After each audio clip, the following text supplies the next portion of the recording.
Gavin. Hey, Louie. Look at me. Wearing my little X-Men shirt. Oh. I am a mutant. No muties go home. Me marching outside. You're actively against me in this moment. I thought we were going to be like, yes, we're mutants in this together. We're freaks. But no, Gavin said... No, I was mystiquing. I was trying to blend in so they wouldn't get me. Yeah, mystiquing about. That's so you, Gavin. That's me. Hi, everyone. We're The Mixed Reviews. We're a film podcast where we take a film subject such as an actor, director, or a mini genre. We take 2 weeks, watch as much as we can. We do a complete history for you guys, and then we talk about what we like and what we don't like. We mix it right the fuck up.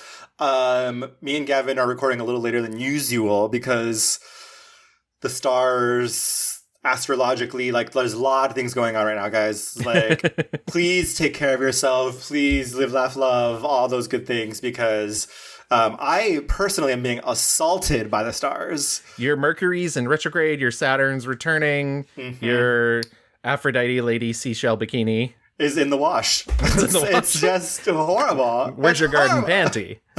well, that I always have ready to go. But we had exciting things this week, and I know I just want to take a moment. Maybe this will be a little longer, old business. Ooh. But we both did exciting things this week, and I feel like we should talk about them because they're very cool things. So you got to go with your band to see Titanic. Yeah, well, so we didn't see the show. I've seen it. I've seen it, and it's amazing. We so on Monday, typically all shows are dark. That's their day off. But instead, this last Monday, the show had a fundraiser with the ACLU for the Drag Defense Fund, and they put on the show and invited a bunch of drag queens to perform, and invited the queer marching band, the Queer Big Apple Marching Band, which I'm a member of, to perform as well. And we had a big party. And so the audience didn't know we were there. We snuck in from the back, and and we didn't know that all these drag queens were going to be there. But literally, it was every weaponized BFA in the tri-state area. I swear to God, it was Marsha. It was Alexis Michelle. It was Jackie Cox. They were all there. Olivia Lux. You mean all-star competitor? Yes. Alexis Michelle? Oh, yes. Very, very professional, very beautiful, very gorgeous. But that was when I told Gavin, I was like, oh, I can't record on Monday. I have this thing. And you were like, oh, I guess I'll go to this Viola Davis gala now. And I was like, what the are you crazy? Are you kidding me? You went to a Viola Davis gala. Yes, my good friends over at Film at Lincoln Center hired me to do their social media videos for the Viola Davis, the Chaplin Award Gala. She received the Chaplin Award, and I was invited to go to the event, which is cool because usually I cut a lot of stuff that I don't get to see live. So I had a feeling for what the whole vibe was. And I initially wasn't going to go because I was like, it sounds really fancy. And they were like, it's not that fancy. And then I Googled it, and let me tell you, it's fucking fancy. But yeah, it was amazing. I was in the second row. It was casual. It was an amazing night. She was presented her award by Gina Prince Bythewood. Sorry, I always say that wrong. Jessica Chastain, Sir Steve McQueen, gorgeous. Meryl, fucking Meryl Streep. My brain was just blanking. I was so close to Meryl Streep, who seems really cool and just really chill and like a person. I love a casual Monday gala. Just I guess Meryl's fine, I'll come out. I think they do it because, as you mentioned, traditionally Broadway is dark. Yeah. And so they could get good old Jessica Chastain to show up. She said, all right, I don't have to do my little 1-2 step. In one point in her speech, she was like, I have a picture of you in my Broadway dressing room, Viola Davis. And it's a really cute moment, very sweet. But part of me was also was her agent remind everybody you're on Broadway? Yeah. Everyone, you can go get tickets to see me on Broadway. That's todaytix.com. Which I've seen it. And it's... She's certainly there. Anyways, but it was a very good, it was an amazing gala. And listen, we've done an episode on Viola Davis. She is truly a in a generation talent. I absolutely believe that. I know it's one of your favorite episodes, Louis. Yes. It's absolutely one of my favorite episodes as well.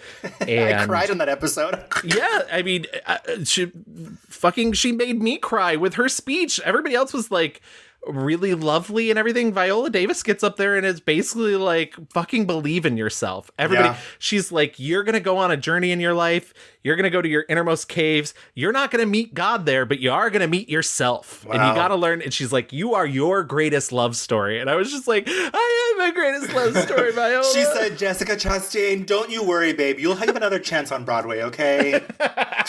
Yes, exactly. Believe in yourself. But yeah, truly just I think one of our most important talents in the world currently. And so yeah. But that's just a little tidbit on what we've been doing and why we're recording a little bit late. We do have some other old business. Last time we were here, we were talking about the Coen brothers. We asked you guys to go online and to vote for your favorite Coen brothers film. We were joined by our good gal pal, Ben, director of The Zero Method. We brought up the joint a little bit, We had a journey where I had to watch some very uncomfortable movies for me. But we made it through, okay?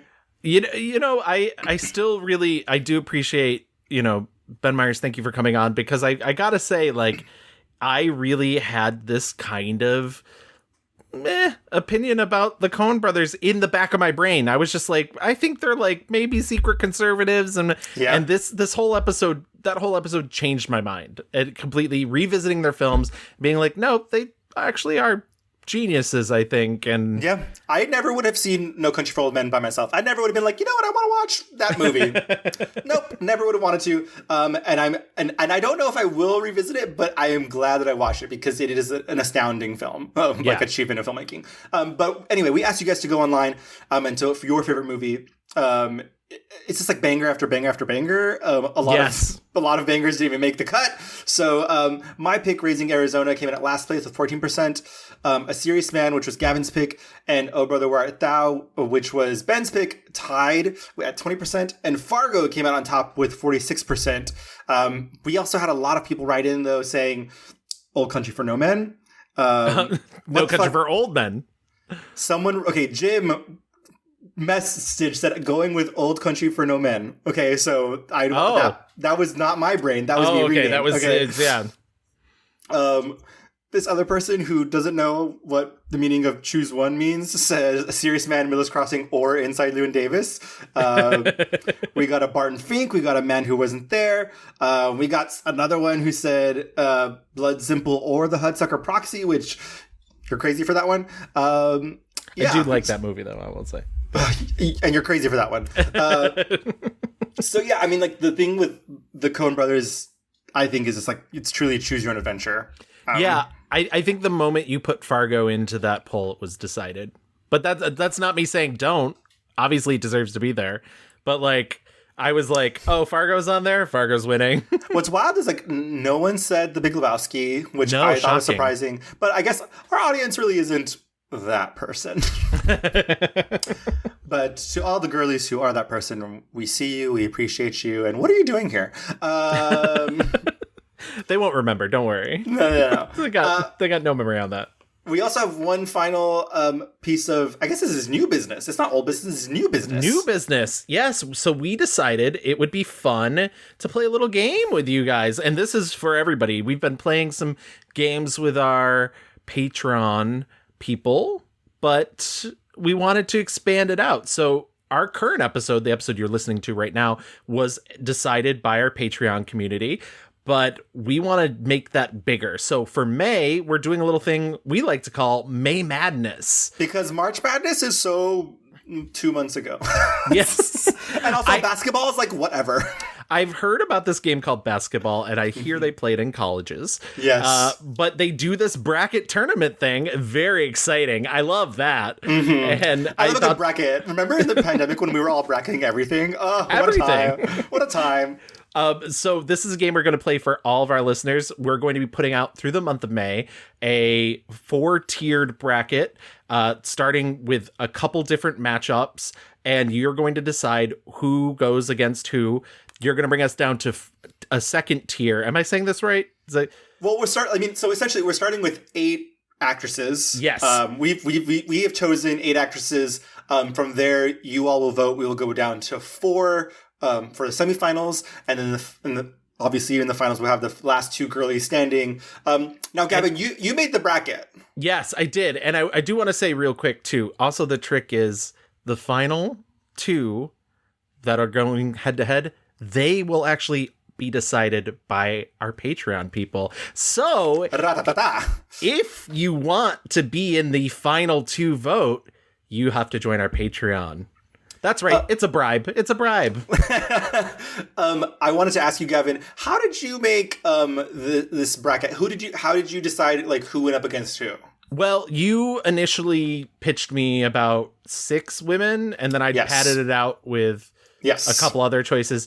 But I was like, this is how we're gonna go. So our first heat will be Vivica A. Fox versus Ellen Burstyn. They're mothers, who will do anything to protect their children. Of course, by this I mean Vivica A. Fox is Vernita Green from Kill Bill, and Ellen Burstyn is the mother from The Exorcist. So that makes sense, right? Our second heat will be Liz Taylor versus Debbie Reynolds. They shared a husband. Okay. They did not share any love between each other. Then we have Deborah Winger and Susan Sarandon, who are beautiful women whose careers started off by being beautiful women, but they were so much more. Okay. What lies beneath? And our final heat is Penelope Cruz and Pam Grier, are 2 dangerous ladies. Ooh, dangerous woman? Yeah, who can occasionally show you their softer side. I love that you put some thought into the brackets and these groupings. I will say I love all these women. I am most interested if I could send out some. I was going to say, vibes. So you're influencing. You're an influencer now. I know the least about Deborah Winger, and I'm so curious and would be very interested to dive into that world because. Not that I'm like an expert on all these other women. I'm sure they'd be great, but I truly don't even know if I've ever seen a Deborah Winger film, and I want to. You have. You have for this show. Okay. But I won't tell you which. Okay. Well, there you have it, friends. We'll be posting the bracket. I believe, and once you guys should be listening to this when May is happening. So we'll be posting it soon. So keep an eye out. The bracket will be all throughout May, which means we're going to have 2 episodes in between. And so after this episode, we're going to have 2 more episodes. And then this will be our first episode in June when it's decided. It's very exciting. I think it's going to be a lot of fun. I'm very curious who our audience is going to go with. And by the way, if we don't, get to 1, we can always go back and do that subject later. It just won't be right away. They're in the to come file. Don't worry about it. All right. Let's get into our subject for this episode. We are talking about. We asked the girlies on our Patreon to vote, and it was between our Debbie Reynolds. It was Debbie Reynolds, Vivica A. Fox, and Goldie Hawn. And Goldie squeaked out. I mean, it was kind of close. Yeah, it was 1 vote. So I'm super excited. When I pitched those original batch, I was very interested in Miss Goldina, just because, again, I was like, this is someone who I know. We've watched movies of hers for this podcast, but she sneakily has a very large body of work. I was like, oh, she just made every rom-com in like the late 70s, early 80s. I think partially because she quit acting for a large time between the 90s and the 2000s. People our age don't think of her as like what a megawatt star she truly was. Right. But she really was. She was a working gal. Yeah. Oh, I mean, they put her with every stud 80s character there was. They said, just get Goldie, put her in it. It's fine. And so, yeah, I mean, I was a little bit bummed that I didn't get to everything I wanted to watch because this really was so much. But she's kind of like one of those comfort actresses to me. Yeah. She is always Mother. She is always just like playing like this accessible, warm. She kind of is like one of the original blueprints of like the modern rom-com like leading actress. She's got those huge eyes, obviously gorgeous, like bombshell blonde, big cheeks, and it's really funny that you would say that she is the blueprint, because it's true, because there is a big shift between the kind of women, like you could draw a parallel between our previous subject, Marilyn Monroe, into Goldie Hawn, because the ideas of womanhood was changing, and she is teetering the line there of the like dumb blonde, but also she's actually usually really self-sufficient, and you know, she's really in control of her own vessel, and she's also playing like for and we'll get into it, but like this slapsticky, like her original character that she breaks through with is very kind of zany, has a very specific voice she's putting on, so it's very theatrical in a way, you know. She's putting something on, and then she like tries to expand out from there and see what else she can do. Most people probably know her daughter, Kate Hudson, who is her fucking copy paste. Like, holy shit.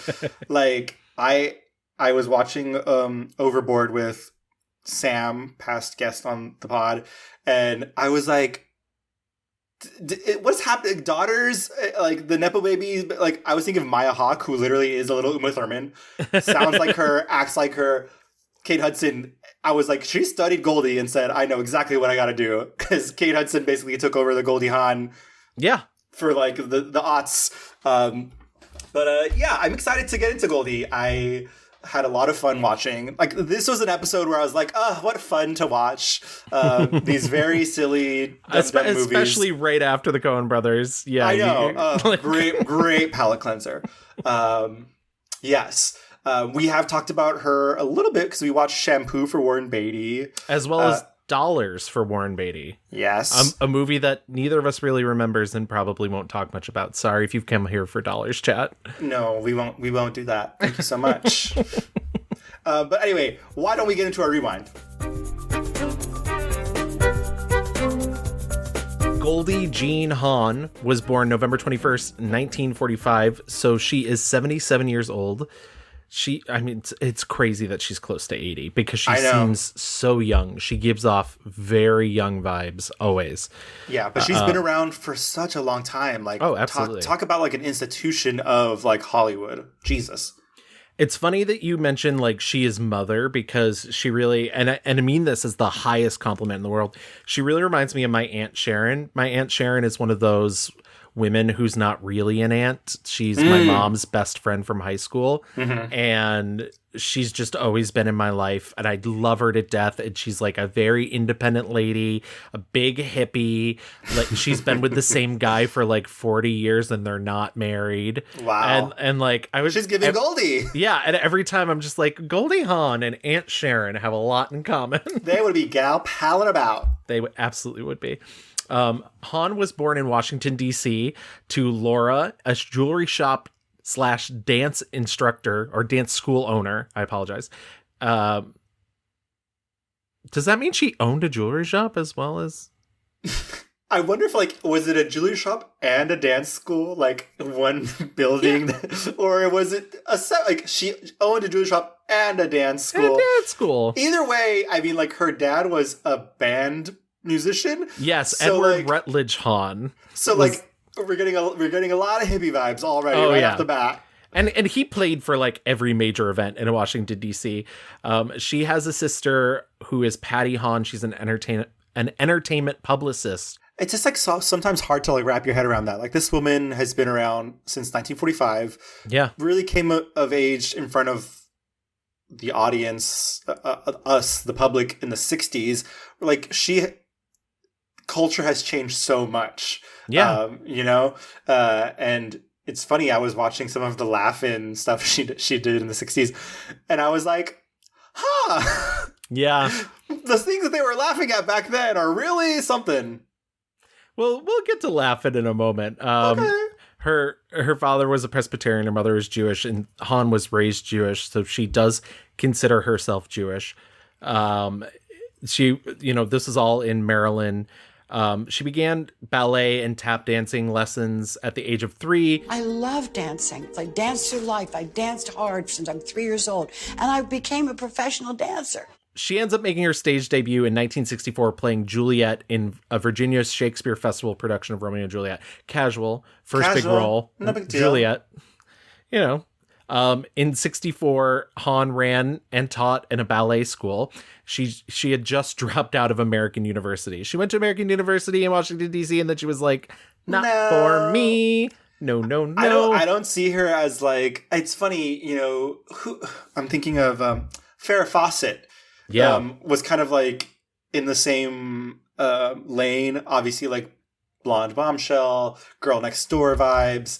But I see Farrah gives me like college girl energy, whereas Goldie gives me hippie girl of the earth energy. Like she's not gonna fuck around with college, please. Yeah, she's gonna teach ballet to children in grass fields somewhere. And even though she was majoring in drama, I guess it wasn't for her. Yeah. She made her professional dancing debut in a production of Can Can at the Texas Pavilion in the New York World's Fair.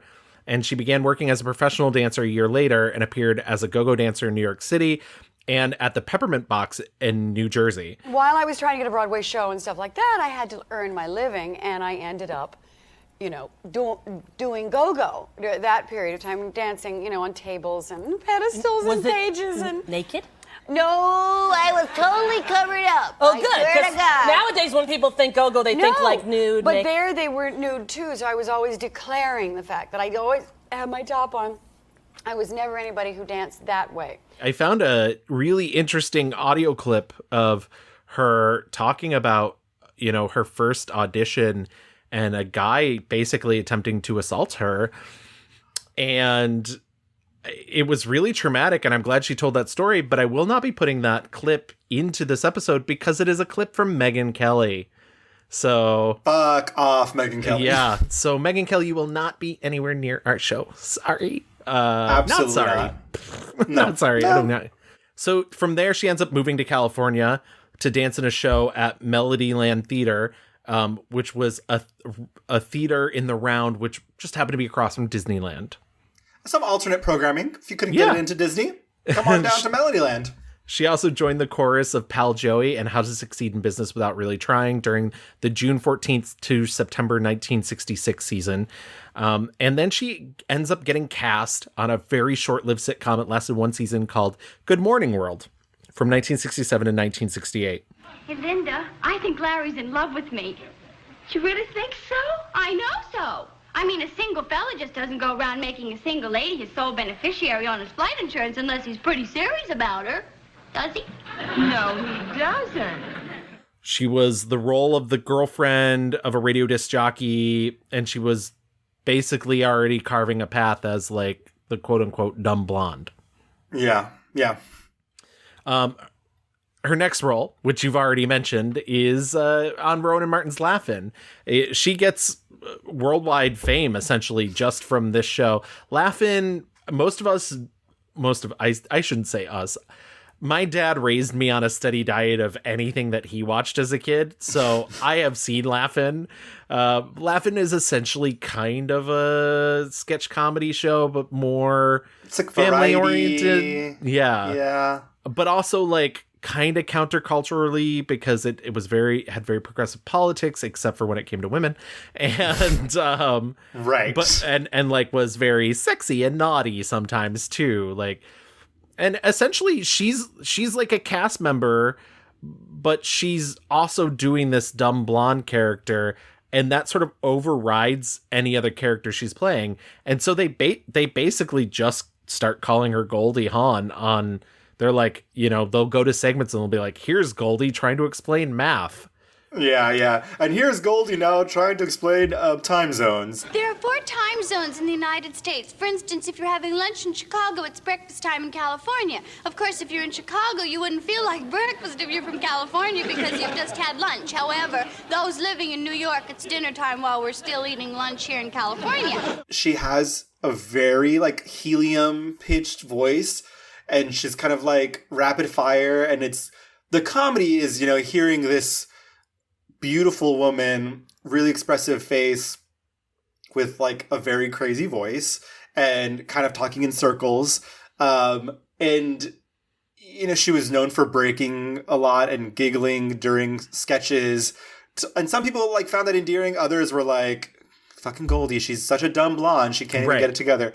So yeah, I am amazed that she was able to, break free from that. I mean, to parlay that into a career in which where she's expected to play other characters. Yeah. That also surprises me because it sounds like the show itself was attempting sort of to hinder her from playing other characters. But I will say her first 3 films, and I do think it's right to sort of lump them together, though one sticks out above the others, kind of do really play into that stereotype a lot. So she does, I think 3 years of Laugh-In, and then she leaves to go do a movie called Cactus Flower. Cactus Flower is her first big film. She'd already done a couple minor things I did not watch. There was like some movie where she's an extra, and then she also did the Disney movie. She did the Disney movie, The One and Only Genuine Original Family Band, which, funny enough, is actually where she meets Kurt Russell for the first time. But she's 23 and he's 15. Right. And so she's she's not paying attention to that little fucker. Right, Absolutely exactly. not. And in that movie, she literally plays Giggly Girl. That is the name of the role. I did not watch this movie because I know she's only in a couple scenes. She's basically hired to dance. But fast forward. But one funny thing that does happen on that movie is a producer pulls her aside and tells her she should change her name because it sounds like a stripper. He called me and he said, I know this is sensitive, but you really, your name sounds like a stripper. My mother gave me that name. That was my great aunt's name, Goldie. And I said, I'm not changing my name. But back to Cactus Flower. Cactus Flower is a film in which she plays the young fiance of Walter Matthau, who's a dentist. And she's also suicidal because she's not happy in her life. And, this is a movie I saw a bit ago. I did not rewatch it for this, but I remember really liking her performance. Did you get a chance to see Cactus Flower? Yeah, I had never seen it, and I watched it for this. What you're missing is that she thinks that she is the mistress of Walter Matthau. Walter Matthau has told her that he is married and has children. That's right. He does not. It is part of some plot. I mean, the movie is bits. Yeah, because his secretary, assistant, played by Ingrid Bergman, asks her to pretend to be his wife. And right.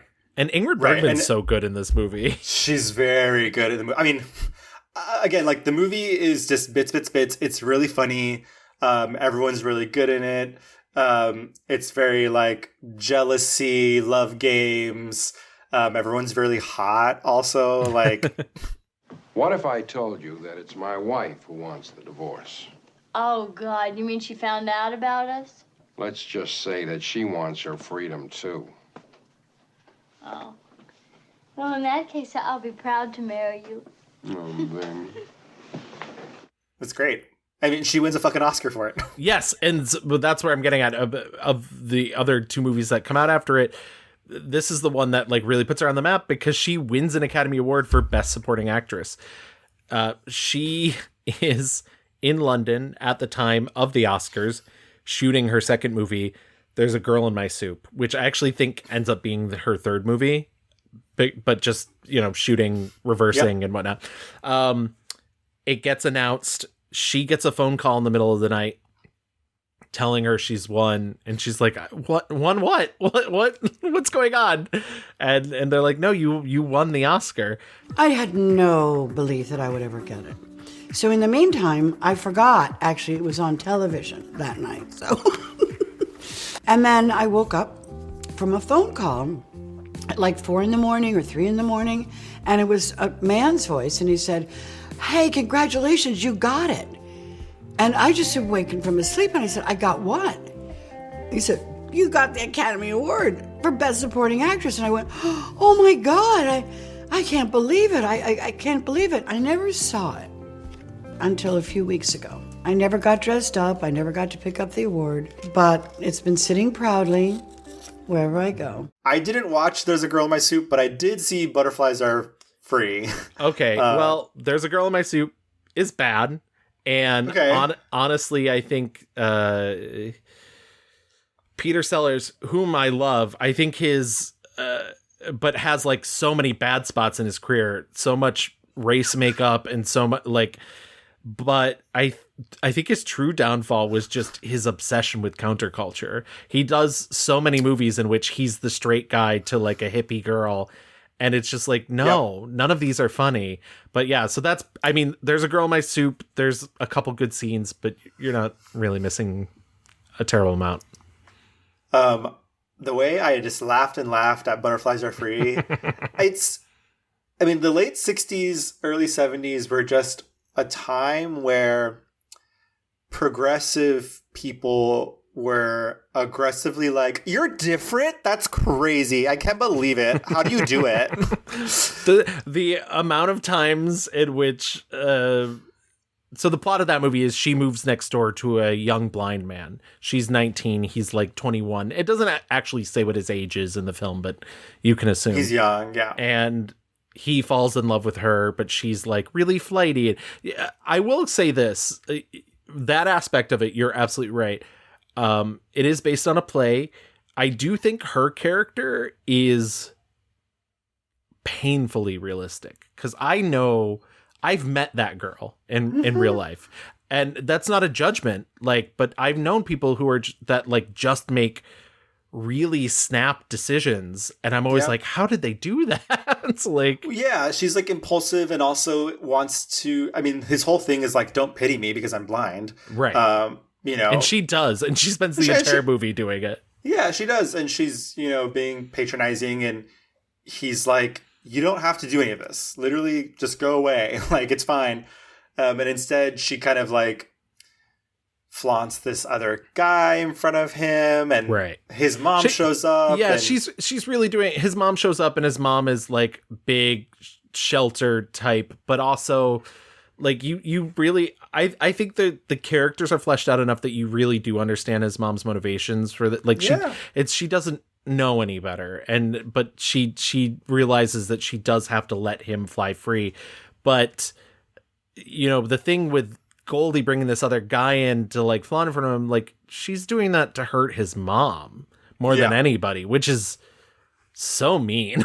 Like, yeah, I mean, I this movie is crazy. Like, I posted on our Instagram a clip about like, you better lighten up or you'll turn into a lesbian. Yes. Like, there is like really outdated things, but like, I think probably for the time the play was pretty, provocative. And in the end, I do think like it is a little, even though it's a very light and fluffy thing, it really puts you in like the hate San Francisco 1969. Like, it was a time and place, summer, love, all that. I think it's so great you're not bitter. You don't seem to have any bitterness at all. I know I'd be terribly bitter if I couldn't see. I know I'd be disagreeable. I doubt it. Oh, no. I couldn't be cheerful like you. I don't have any of those marvelous qualities like courage and fortitude. Well, neither do I. I'm just naturally adorable. The song "Butterflies Are Free," like the way he sings it over and over again. Yeah. There's I will say, and I found this to be true. I had a thought process of like, she's in a lot of movies where you're going to hear a lot of harmonica incorporated into the score. like just she's like a simple gal, okay? Exactly. Like, what do you expect from her? Oh my God, stop. But yeah, Butterflies Are Free, and so are we. But I do think that movie's worth watching. But I agree. It's fun. It's fun but flighty. It's fun but flighty. Very good. Her next couple films are like a clear, that's also the era in which she did Dollars. And once again, we're probably neither of us remember that. Sorry. No. But her next couple of films I feel like was her trying to move out of that reputation. She does The Girl from Petrovka, as well as Steven Spielberg's first film as a theatrical director, The Sugarland Express. I saw both of these movies. I saw The Girl from Petrovka. I want to say I watched a little bit of Sugarland Express. I don't know why I just didn't finish it, but oh wait, maybe I did finish it. I mean, she's like on the run. She's on the run. Well, she's on the bus, or not a bus. She's trying to get her. She sneaks her husband out of jail because they're trying to get her kid back. Yes. I liked Sugarland Express, so it's no slight to it, and I wish there were more chances in her career to play a woman like the woman in Sugarland Express, but I think that movie sacrifices a lot of great character stuff for special effects. What they're saying is I'm an unfit mother. You broke out of pre-release? Oh, shut up, mind your own business. You broke your husband out of pre-release? Well, you're assuming an awful lot for a man your size. Spielberg is so confident as a director, even that early, but it was one of those where like, oh, I can see your future. Like, I can like, in the crystal ball. Exactly. Clear path from that to whatever the fuck. The Girl from Petrovka really fucking freaked me out. I was like, what? So we're doing accent work. We're doing period work. We're trying to do accent work. It's like a romance, but like the Soviet espionage thing. I'm glad that she tried it. Yes. And I'm glad she never went back. And I'm glad they paired her with Hal Holbrook, who I don't know how much older he was than her, but literally it was like sexy grandpa. Hal Holbrook, who I know because he's he was at one point the world's most famous Mark Twain impersonator, and he even spoke at my sister's commencement, like graduation commencement, as Mark Twain. So like, wow. Yeah. That's commitment to the bit. Girl from Petrovka, she's a ballerina who's in the USSR illegally, doesn't have her papers, trying to get her out. She falls in love with an American journalist. They say a lot of truly mouthpiecey stuff to each other, where they're just like, yeah, like what your country does this and your country, and I'm like, what the fuck is going on here? What does this matter? I don't get it. Yeah. And like the it's such a fucking cheesy movie because like the very end he's like, and that's the last I saw of the Girl from Petrovka. Credits. I was like, okay. They send her to like a fucking labor camp. Yeah. In the movie, they're like, we sentenced you to 5 years of hard labor. And she's like, and she's kind of like sad. And then all this journalist does is stands up in court and says, no. And not even like, and that's the exact level. Not like he's not fighting to get up there. He's not like, he's just like, it's like a delay of 5 seconds. And then he stands up very calmly and says, no. And then that's it. Yeah. Yeah, it's not great. Not great.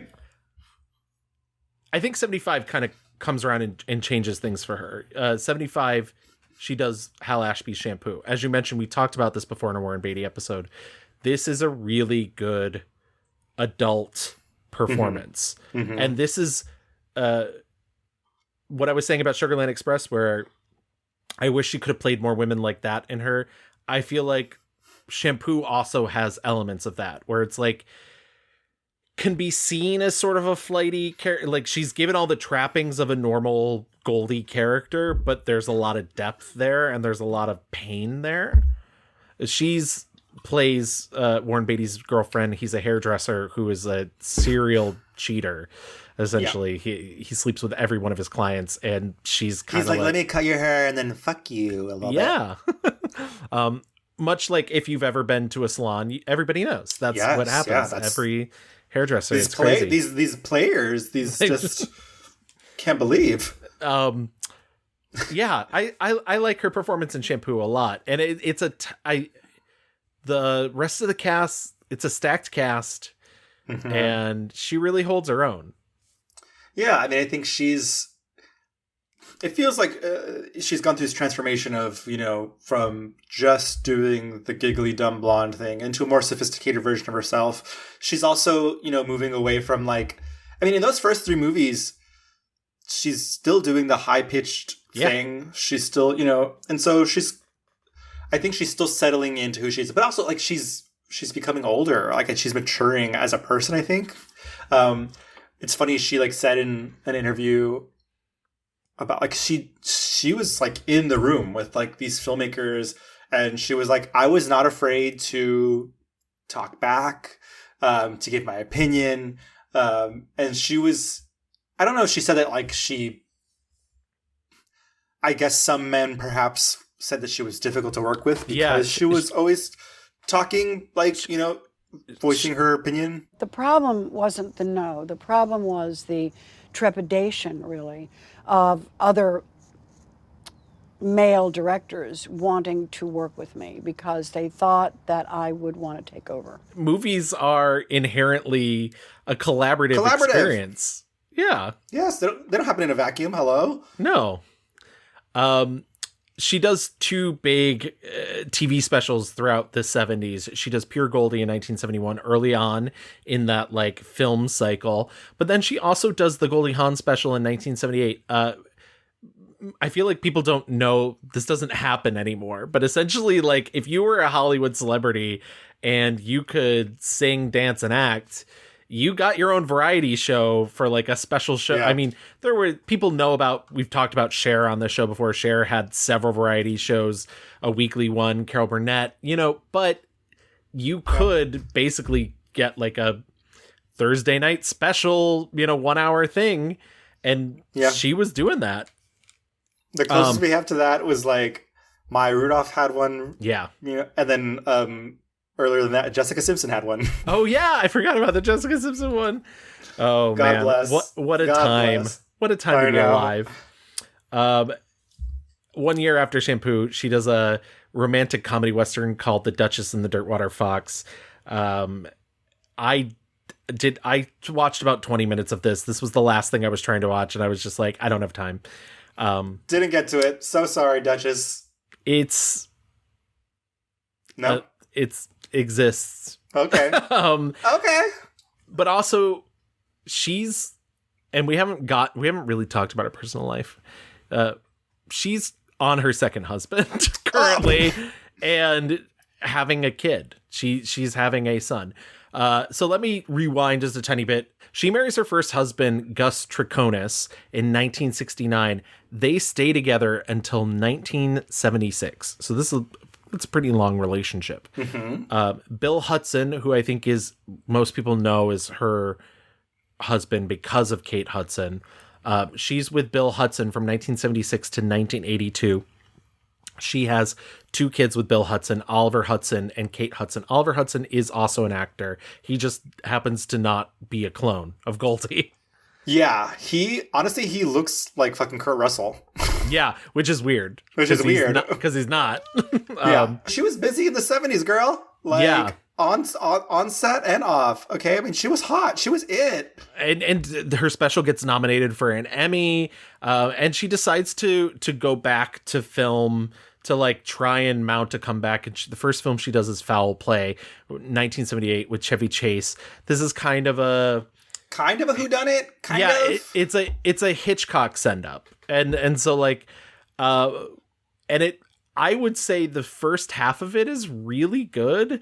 And basically, I don't want to lay the blame all on Chevy Chase, but once Chevy Chase becomes pivotal to the plot, it starts to suck. What's wild is, I remember I watched this, but Chevy feels very ancillary for a big part of this movie. He's just the cop, And it's very funny, and I think it mostly works.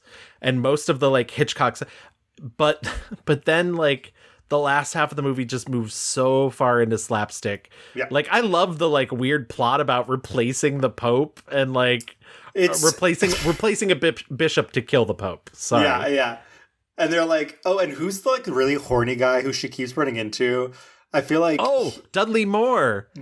And he keeps running into this poor man who like he's just playing for laughs, but literally this is just a man who knows what he likes. Yeah. And I will say he's not a fucking creep. He's like, you know, going through all the right channels to get his rocks off, and he just keeps fucking running into trouble because Goldie Hawn is always fucking around. Do you have any binoculars? What's that? Binoculars? Are you into that too? Me as well. I read about it in Penthouse. Just a second. I love Dudley Moore. I absolutely love Dudley Moore. But Dudley Moore was like a weird comedy sex symbol in the 70s and 80s. And honestly, if you're listening out there and you think to yourself, I can't get laid, say to yourself, please, Dudley Moore was constantly getting laid. If he can, you can too. Don't you worry about it. Absolutely. It's okay, though, because the next film she does, 1979's Lovers and Liars, is a complete box office bomb. It's the only foreign film she's ever done, and it's an Italian film, but it's all in English. I tried watching it, and I was like, this looks like... It's a VHS rip. Yeah, I was like, it looks like the most TV movie I've... And so I was like, I'm going to protect myself, my heart, live, laugh, love, no thank you. But it's wild because Foul Play was such a big hit. Yeah. And I mean, like I said, like they basically were pairing her with all the hot dudes, and Chevy Chase was one of those hot dudes in the 70s. And then to go from that to Lovers and Liars, which just like was a big old, like you said, nothing burger. Yeah, I wish it was something, you know, and it is one of those, like, I don't know. There's a very like 70s Italian scene where Giancarlo Giannini like drives her to a secluded spot because she's fallen asleep in his car, and he attempts to like put the moves on her while she's sleeping, and she's like, and she's like, nope, like absolutely not. Hello, I'm literally sleeping. Yeah, I was like, yeah, and I was like, this is our hero. But anyways, listen though, she's truly like dibbling and dabbling about. She will not be constrained to film. 72, she released an album called Goldie. It's a country album. She covers a Dolly Parton song on it. I found a thing where Dolly was talking about Goldie Hawn calling her and being like, you know, I'd really like to do one of your songs. Like, would you let me? And Dolly Parton literally said to her, of course I'll let you. You're the girl from Laugh-In. Wow. Blondes helping blondes. Exactly. And Dolly produces that album too, I believe. So like, yeah, absolutely. Wow. She also has a big 1980 TV special with Liza Minnelli, Goldie and Liza together. You can find it on... Can you fucking imagine? Yeah. Wow. You can find it on YouTube. It's out there, but it's fun. Okay. They do all that jazz in it too. They do Quaaludes. They said, hit those Quaaludes, babe, and let's roll. That gets nominated for 4 Emmys. So it was a big deal. Yeah. Pop off. Also in the same year, she takes the lead role in Private Benjamin. And this movie changes her career. Truly. Yep. This is the change that she has been waiting for. It's also her first movie as a producer. She becomes an executive producer. She has said she didn't do it for any reason other than financial, and that she just wanted to have a little more control. But the underlying truth of that is she wanted better roles. She didn't want to be the girlfriend. She didn't want to be the guy that Giancarlo Giannini is waking up by attempting to assault her. I'm practical, so it was never the idea of wanting to have control. It was a decision that was basically, for me, financial, and I didn't know why we needed to pay a big producer. I made movies about women that mattered. It really is about regaining your own power, your personal power. So she gets the script from her friend, Nancy Myers. So not a single giant kitchen to be seen in this film. Truly, this is an anomaly. But Myers has said that she could recall Hawn's reaction when she first described the idea to Goldie Hawn. She said, quote, "It was like watching the greatest audience I've ever seen. She laughed, and then she got real emotional, and her eyes would fill up with tears. She loved the image of herself in an army uniform, and she loved what the movie had to say." The film also stars Eileen Brennan, Armand Desante. She gets her second Academy Award nomination for Best Actress. This is a movie where she plays a Jewish woman whose husband has decided it's her second husband. She's a woman who basically wanted to be pampered her whole life, and she gets tricked into joining the army by a recruiter who's like, well, it's basically like going to a spa. Yeah, it's wild because like they're like fucking on their wedding night, and Yes. she hates it. By the way, she's like, okay, whatever, but she's still like very grief stricken by his death, obviously, and yeah, like this, she's the whole idea of like keeping up with the Joneses and, you know, being this woman of society, and she really just wants to get away. And this army recruiter is like, take a spa vacation break, and join the fucking military. What I love about this movie is that like it's not like she ever forsakes her femininity. It's not like, even though like the joke obviously is that this pampered woman is in this like very tough military, whatever. It's just the vision of seeing her flounce about through the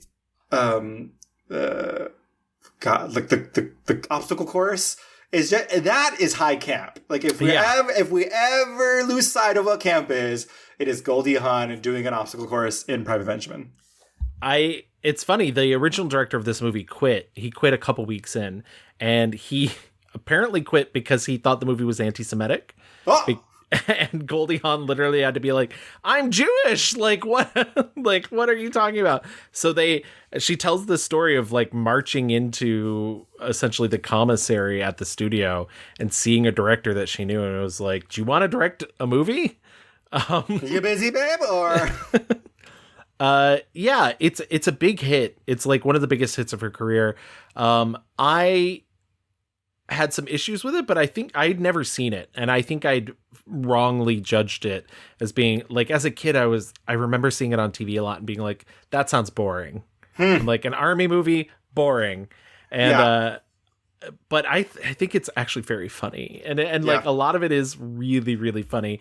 I do think we could do with maybe one less montage. Maybe we don't need 40 montages in the movie. Yeah, I had never seen it either, but it does feel like one of those special movies that like is able to break out of, you know, the kind of garbage machine of Hollywood, where it's like this could very easily be something that's very you know, reductive. But it kind of hinges on like her star power. Like she is able to play, and we'll see this throughout her career, she's able to play these women who are very high society, very uppity, but still so immensely lovable. Yes. And that's a fucking talent. I also think the other thing that's kind of interesting is, you know, she was so accused by a lot of women. It's exactly what you were talking about early on, by a lot of women as being sort of bad for the image of women because she played the dumb blonde, she played the giggly girl. But then she's doing these movies about women who are not in traditional places. You have the army during the 70s. Then you have, you know, one of her next films is Wildcats, which is a couple ways down. Swing Shift. These are all women in positions that men don't see them in often. Right. And so it feels quite contradictory to the idea of that she's sort of anti-feminist. What do you want from me? I didn't ask her to punish everybody. You think I like schlepping in the rain all day and all night? Just keep marching, Benjamin. My name is Judy. I do want to mention her next couple films. She did Seems Like Old Times in 1980, which was written by Neil Simon. One of the only Neil Simon properties that wasn't a play to begin with. It was a screenplay. And Best Friends in 1982, which was written by Valerie Curtin and Barry Levinson. Again, back with Chevy Chase, and then with fucking Burt Reynolds. The Hot Hots. I actually really liked both these. Both these movies are very different. But I thought Seems Like Old Times was very funny, very slight.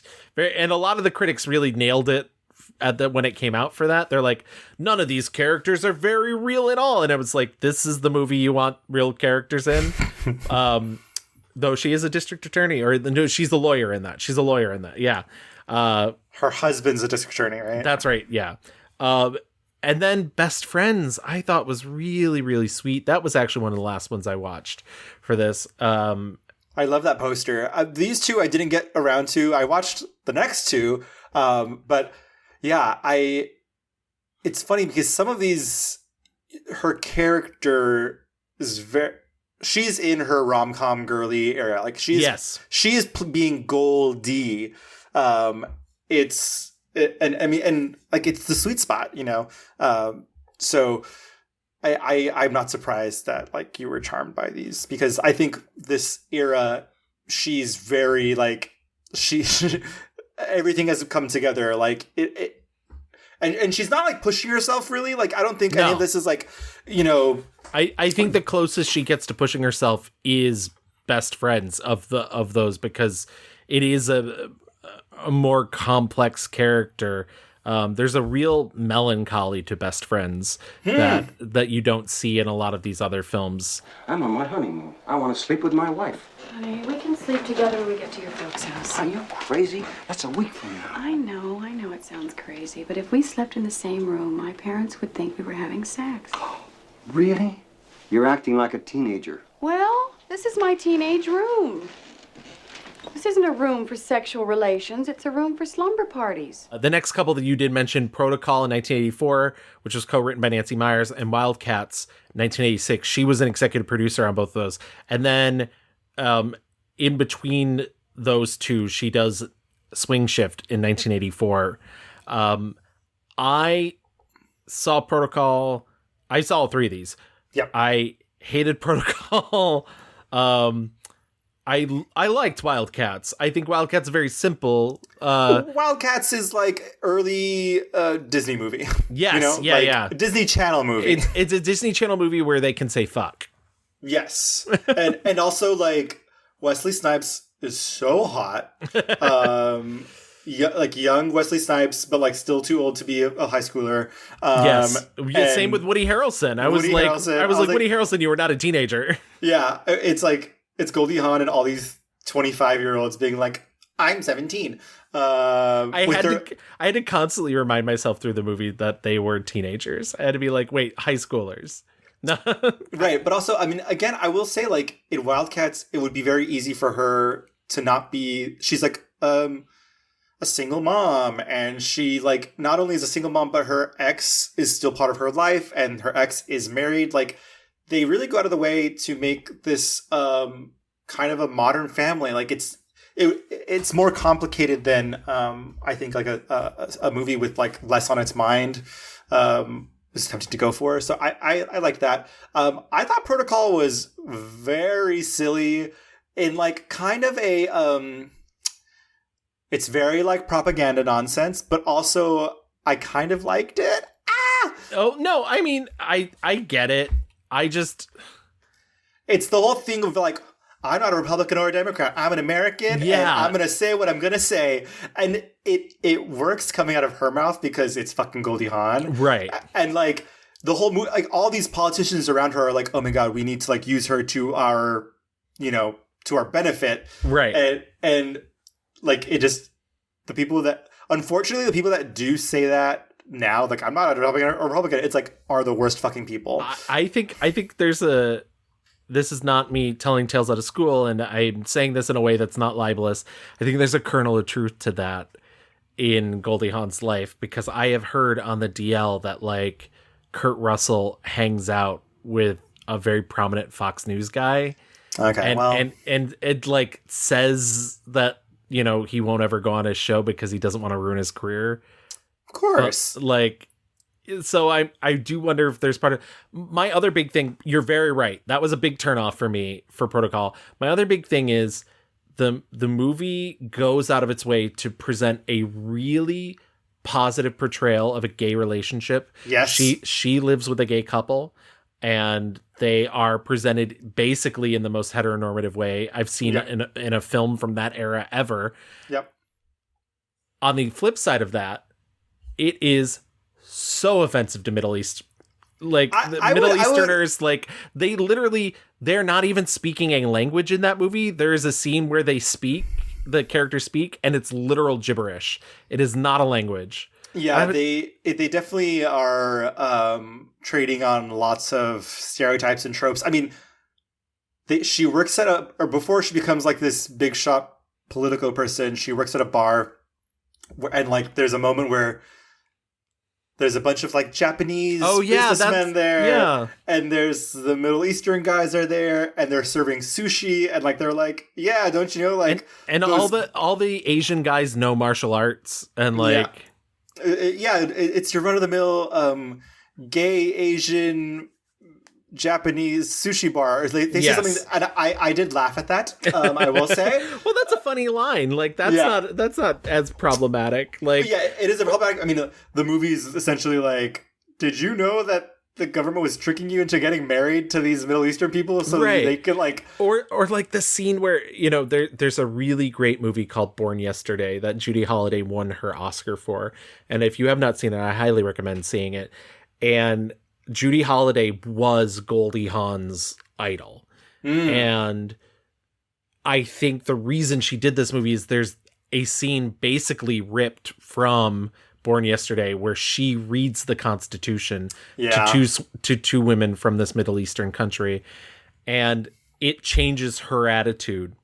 I will say the same thing happens in Born Yesterday. And so like I can't falter. I'm sure like that's like catnip to Goldie Hawn. Yeah. I will say, I do think like the end of this movie, like for all like its offenses, which there are many, the ending of this movie, she's like, you know, she gets into this legal political trouble. She takes responsibility for what has happened. And I do like the message of like, she's like, no, it is not, you know, these politicians' fault. It's my fault. I was not a well-informed citizen. And, you know, and so like that whole thing of like reading the Constitution, she says, I had never read the Constitution before. I didn't know any of this shit, you know? And so I did like the turnaround of the message of like, yes, politicians are fucked and like they are assholes, but like also it takes an engaged and informed like community of people to put them in power, to take that power back. You know, and in the end, she like wins this race to become like a representative or whatever. So like, I think there are things to like there. It's very a movie of its time, but also huge grain of salt because it's problematic for sure. I never read the Declaration of Independence, but I know they had. The ones we're talking about, the experts, they all read it. They just forgot what it was about. That it's about we the people. And that's me. I'm we the people. And you're we the people. And all of us, we're all we the people, right? So when they sell me that 10-cent diamond or down the river or to some guy who wears a lot of medals, that means they're selling all of us, all of we the people. Did you see... I saw Swing Shift. Kurt Russell, he's back again. So this is where they really meet and start to fall in love, essentially. He's so handsome in this movie, and she's so cute. My beloved Holly Hunter makes a little tip spot in this. Well, okay, let's get into Swing Shift if we're going to. Okay. I spent the whole movie going, this movie was directed by Jonathan Demme? This doesn't feel like a Jonathan Demme movie.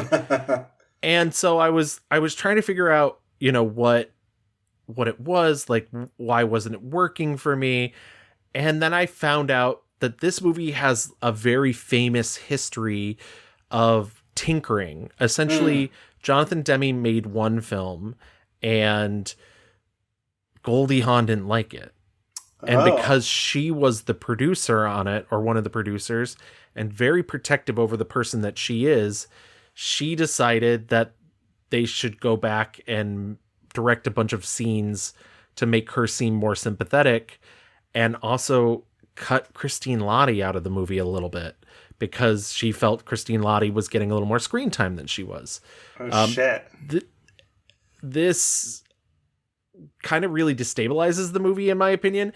And I don't want to be like, oh, because I knew all this going in. I didn't. I literally only found out about this after watching the movie and was kind of like, yeah, they got like, I was like, Kurt Russell and her and Goldie have great chemistry, and Ed Harris is weirdly very hot in this movie. Yeah. And, and I liked bits of it, but I was like, it doesn't make sense. It doesn't. And essentially, yeah, she like got the movie taken away from Jonathan Demme, and they made a bunch of scenes. And in the process, it cut down Christine Lottie's role a bit. It basically removed almost all of Holly Hunter's role. Yeah. Yeah. And yeah, it's, I don't know. It just, it feels messy to me. And it's an interesting thing because I read this really great article that was written in 2017 by Steve Vinberg for BFI called Swing Shift, The Unmaking of a Masterpiece. And he wrote it after Jonathan Demme had passed away, essentially being like, it was the wrong move for Goldie Hawn because like this was a complicated female role and she kind of takes the soul out of it. And had there been more bits like this in her career, then maybe she wouldn't just be seen as a comedic actress. And I think that's a really interesting thing because it really did color the way I looked at everything else going into, and I'm not saying she did anything bad. I think it's awesome that she started producing her own work very early on in her career. There's a lot of actresses who don't get that opportunity at all. But I also think she let audiences put her in a box, and she didn't ever want to do anything to disturb that box. Right. One of the things so the director cut of Swing Shift is out there, but it's a mess. It's literally a work print, recorded off of a VHS. I have a copy of it. I'm going to watch it at some point, but I've read about like how there's a really great scene between her and Kurt Russell where where he keeps pursuing her and she's like, I'm married. Don't you understand that? In the original cut, that happens after they've already slept together. So wrong. That's it? It's wrong. Come on, Kay. It's your own life. You got a right to be happy. I can't. I'm married. Don't you understand that? Yeah, that makes sense. I mean, like, the movie does go out of its way to be like, no, this is bad. And like, and the fight that they have where it's like, I'm married and I'm going to stay with the guy. Like, it's that classic thing of like, we're trying to tell a complicated story, but there's just no way that Goldie Hawn was going to let like her character be fucking around on her army husband like while he's at war. Hello? Right.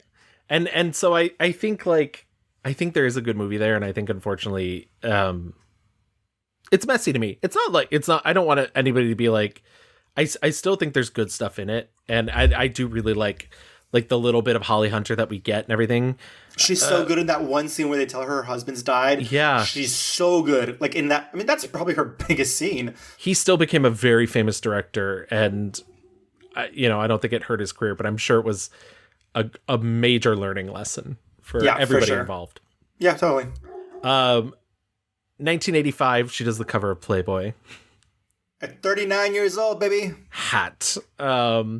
And then she rounds out the 80s by doing another film with Kurt Russell called Overboard in 1987. My God. When I tell you Overboard was on at my house so much as a kid. I'd never seen this movie before. Oh, really? And it's funny, I was like, do I know what this movie's about? And then I was like, oh yeah, so she loses her memory and like it's kind of like a class. I knew that there's a class thing that's going to happen.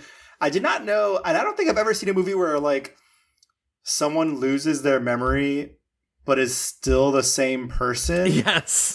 Like, it's not like I was thinking about, the shitty Christmas Lindsay Lohan movie where she completely. I knew you were going to bring it up. well, I was like, typically in movies with this bit where like I bonked my head and I'm completely transformed. In this, she is the same person. Yeah. Which is like a rich bitch, emphasis on the bitch. But literally the only thing she forgets is her name. Yeah. I guess not her. I mean, she forgets who. I don't even know how to fucking explain it because she doesn't remember. She doesn't remember the people. It's very tenuous. She's like, this isn't right. What are you doing with me? Like, where are my clothes? And like, she's still very much like living or wants to live this like high society gal life, but doesn't remember anything else. And then it just fully turns into a horror movie. It truly does. This is Gaslighter Denier the movie. I will admit, the thing that surprised me the most watching it as an adult is, it is horrific. The plot. Kurt Russell basically like kidnaps her and tells her that she's his dead wife. Yeah. And mother of his four children. Boys. Yeah. And then makes her do so much housework and basically makes her a slave. He literally says the words, I have a slave now. Yeah. He says that. And all this because he did work on her boat. She didn't like it. I didn't pay him the $600. So she also threw him off the boat and ruined his tools, which I'm not saying it's right to enslave somebody for that. But like, I was like, why is he doing this? And then he says something to the effect of like, oh, well, I'll just like have her around for a month until she pays off her debt.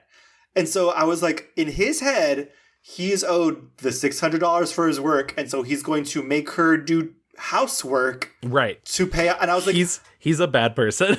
I was like, what's the end game, babe? How do you stick this landing? How do you like be like, thank you so much, your debt has paid off, goodbye to you? Like, what? How do you do that? Oh God, this is the happiest day of my life. Oh, thank you for bringing me here and making me a wife and a mother. And why did you do that?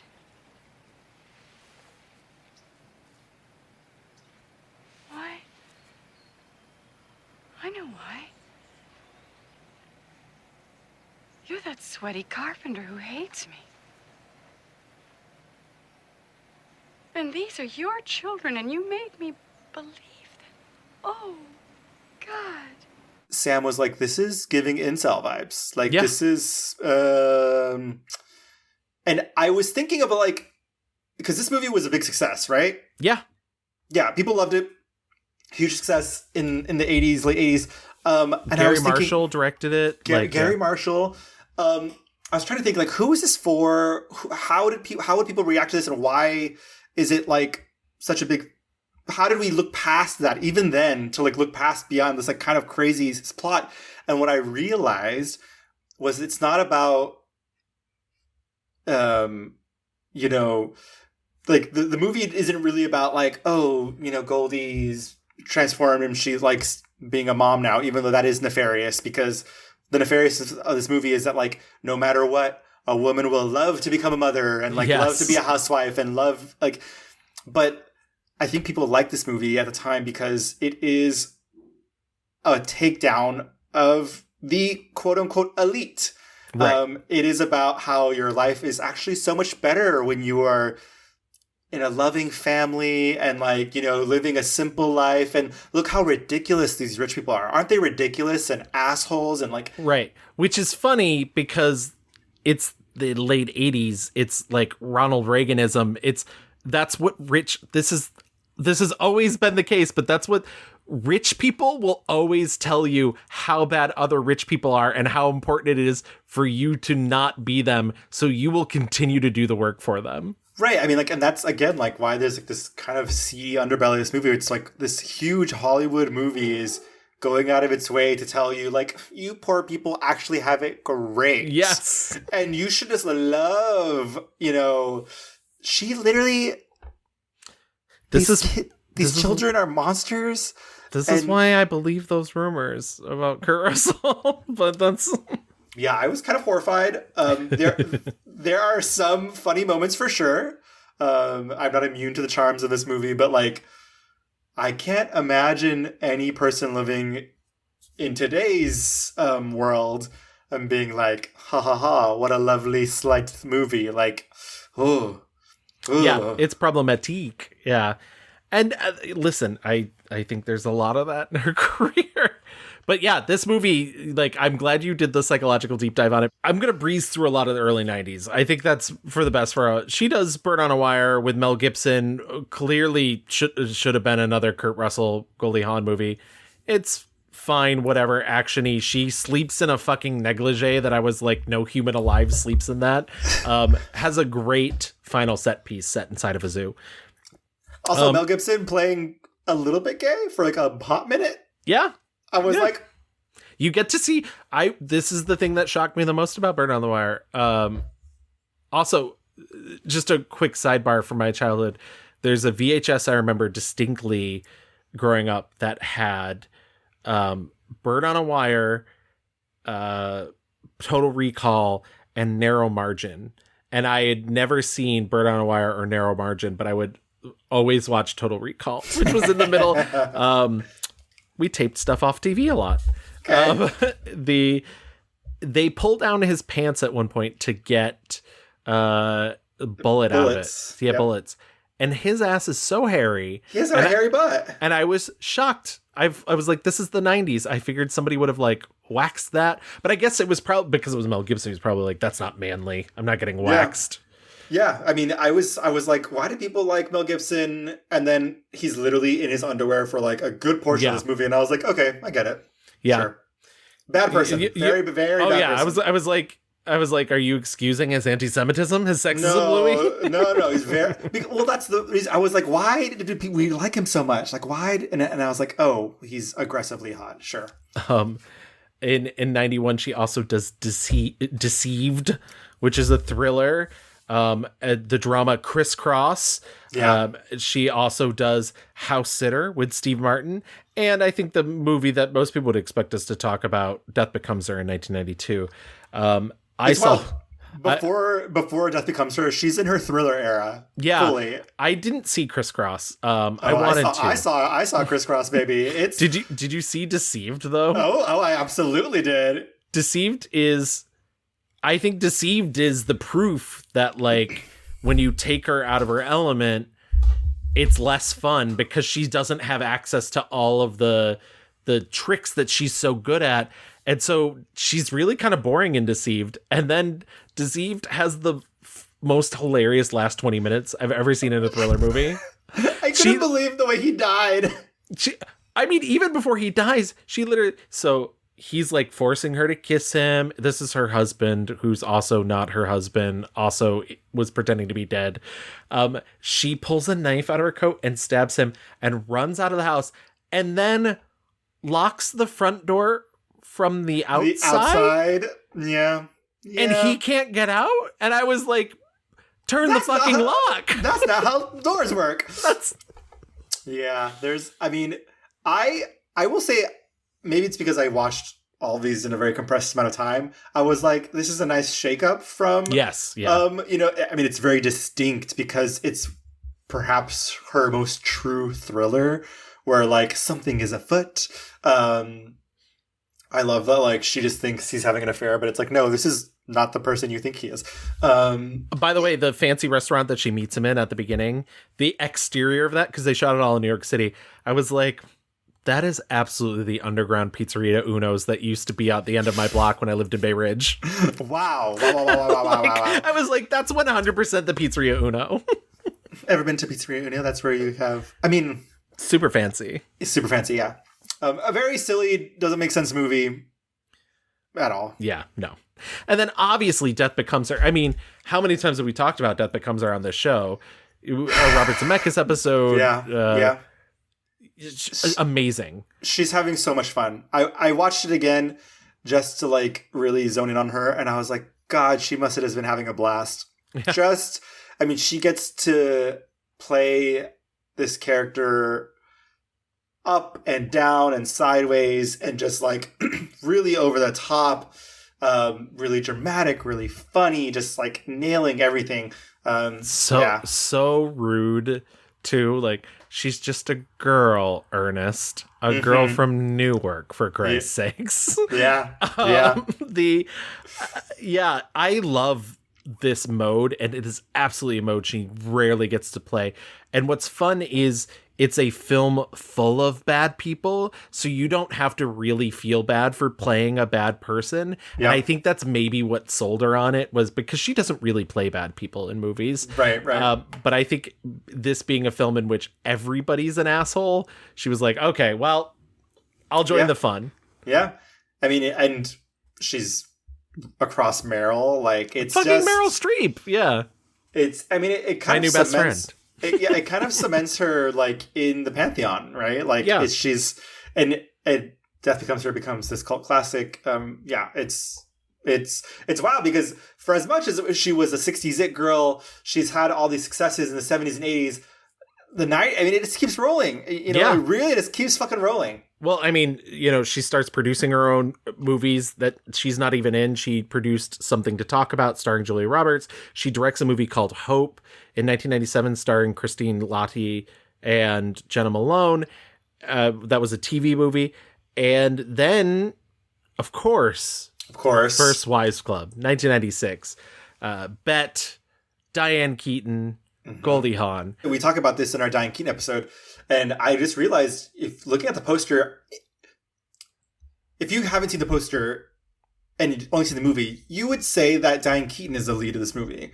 But on the poster, Goldie is in the middle. Yeah. And I think that's a couple things. Like, she has the blonde hair to break up the two brunettes, but also I think she had like the megawatt star power behind her. And she kind of gets to riff on herself, Yeah, though that's absolutely what it is. She gets to play the nightmare version of Goldie Hawn. There's, what's the famous line? There's only 3 roles for women in Hollywood, which is the bombshell, the district attorney, and Driving Miss Daisy. And Driving Miss Daisy. Yeah. She's like, I'm an actress. I have all the emotions. Oh my God, that scene is my favorite. You think just because I'm a movie star I don't have feelings? Well, you're wrong. I do have feelings. I'm an actress. I have all of them. Well, I wouldn't understand. You see, I'm just a poor little housewife in a little apron with a little child to raise. Yeah, well, you were always jealous of me, even in college, because I was blonde and beautiful and talented, and I got any guy I wanted. And did. Every guy. Most of the senior class and half the faculty. Well, it was the 60s. So funny. Huge lips, just full of poison. I know. Restylane. And I think, like, this movie and Death Becomes Her are like in conversation with each other, because they are starring these, like, some of our greatest actresses of the time who are kind of taking the piss. Death Becomes Her is literally a satire on, the way people are obsessed with body image and the things they do to live forever and look young. This movie, her character is hitting the same things over the head. She's getting to, by this time, she's like in her 40s, creeping on 50s. Yes. Like, I'm sure she's fucking like, Hollywood is not getting better for me, gals, But she said that. She said it was incredibly hard being an aging actress, and she was aware of what was happening. And so she was like, she's like, I'm either going to continue this uphill battle, or I should take time off and spend it with my family. An aging actress is a very tough thing. And it was never anything that I wanted to be a part of. Not because I didn't want to age, because we do, all of us, but because I wanted life to be fuller. I just like that both those movies kind of let us know also, like, she's not taking herself too seriously, which I like. Absolutely. She love her in First Wives Club. Good. She also does Everyone Says I Love You in 1996, Woody Allen musical. I've seen it before. I'm sticking to my no new Woody Allen movies for the podcast, so I did not rewatch it. I had never seen this movie. I did not know it was a Woody Allen movie. What a swing. Yeah. I really like it. That's the worst bit. The moment where she's dancing with it's with fucking Woody Allen, right? Yeah. And she's flying. Yeah. Like, I was like, what is going on? Drew Barrymore, like Natasha Lyonne, who is our narrator. A very weird, bizarre movie that is Natalie Portman too, right? Yes, as the younger sister. This movie is directly aimed at like the Democrats at the time who lived like, I don't know, in the fucking Village or something. Like, I was like, who is this movie for? Because it's such a specific. It's not like neurotic enough to be like one of like Woody Allen's like go-to movies. It's kind of like his lightest, fluffiest, silliest, like, I don't know if it's silly. You got to check out some of those very early 70s movies. If you want sure. It's not silly, but like just kind of like I understand optimistic. She does Town and Country in 2001 with Warren Beatty and Diane Keaton. So she gets to star with people that she's been in before. One of the worst disasters in film. We've talked about it. We talked about it for Warren Beatty. We also talked about it for another reason. I can't remember. I am never sitting through that movie again. You can't make me. No. And so, yeah, Town and Country, real bad. 2002, The Banger Sisters, which I had not seen until this, and was kind of like, this is fun. This is fine. It's a very light movie. She plays a woman who works at a bar who gets fired and goes to reconnect with her friend played by Susan Sarandon, who they were like roadies when they were younger. And Susan Sarandon has become this kind of middle-aged conservative woman with 2 daughters. For a really brief second, because I didn't see Erica Christensen's name in the opening credits, I was like, is this Kate Hudson? And then I was like, no, it's not. Yeah. It's a slight little fluffy thing, cute. I like her performance in that movie a lot, Goldie. This is another case of I wish there'd been more of this in her career, because there's a lot of freedom there, and I like that kind of edgier. Yep. Yeah. Takes a long time off. She releases an autobiography, A Lotus Grows in the Mud, in 2005, and basically steps away from making movies for 12 years. She comes back in 2017 to play Amy Schumer's mother in the movie Snatched. I watched this for our Joan Cusack episode. I did not feel like rewatching this. I'm sorry for anybody who's disappointed in that. I watched about 30 minutes of it before we got onto this, and I was like, I think I get it. That's where I was with The Duchess and the Dirtwater Fox. So hey, I think I was like, if you are a fan of Amy Schumer's style of comedy, like, you're gonna like it, and if you're not, it's not. Like, you know, I don't think they asked Goldie to do anything groundbreaking, and I don't think she, from what I saw, is doing anything groundbreaking. It's just a vehicle for Amy Schumer to be, you know, her typical gross out girly comedy, which is fine. I kind of felt that way when I watched it for Joan Cusack. I also did notice that it's like pretty racist, especially for 2017. But it was like, okay, South Americans are really getting but sure. In 2018, she has a cameo in the Netflix film Christmas Chronicles.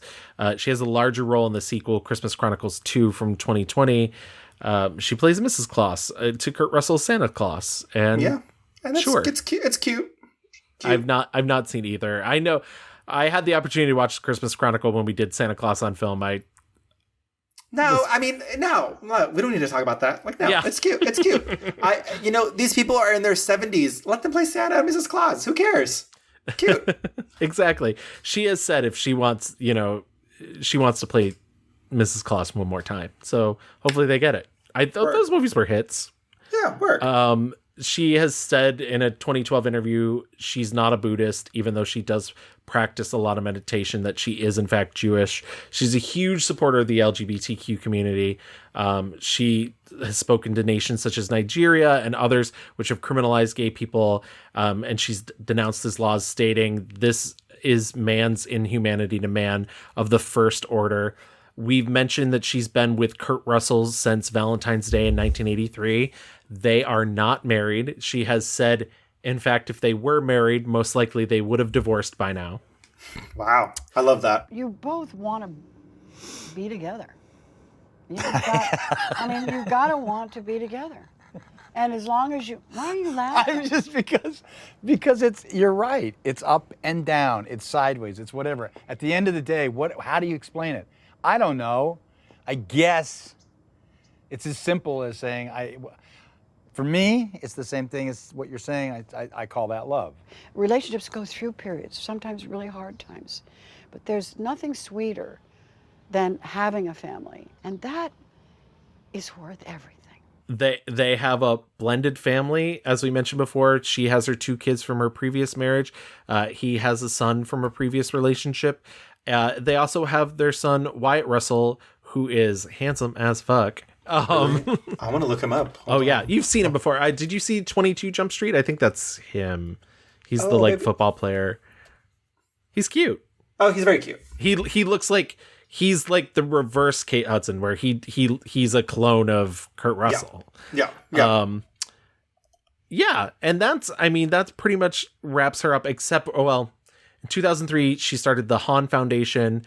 They're a nonprofit organization which provides youth education programs intended to improve academic performance through, quote, life-enhancing strategies for well-being. The Hawn Foundation has reported research studies conducted by external researchers to evaluate effectiveness of its educational program for children called Mind Up. This is also like bringing children meditation and everything. It's something she's very passionate about, and she's kind of made her full-time job since she's not doing a ton of acting.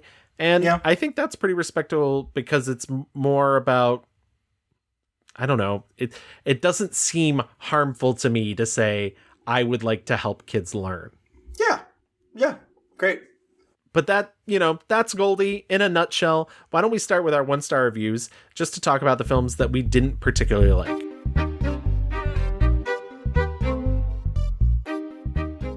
There are certainly some things to choose from. Like, not everything is like great, but I think she's also has had a career where she's oftentimes very good in bad movies. Like I even though I think Overboard is a wildly offensive and bad movie, she is actually very good in it. I almost wish we got to spend more time with her as the bitch. She's so good at it. Honey, we were on that boat with her for a couple hours, and she's had 3 costume changes. What else could I want?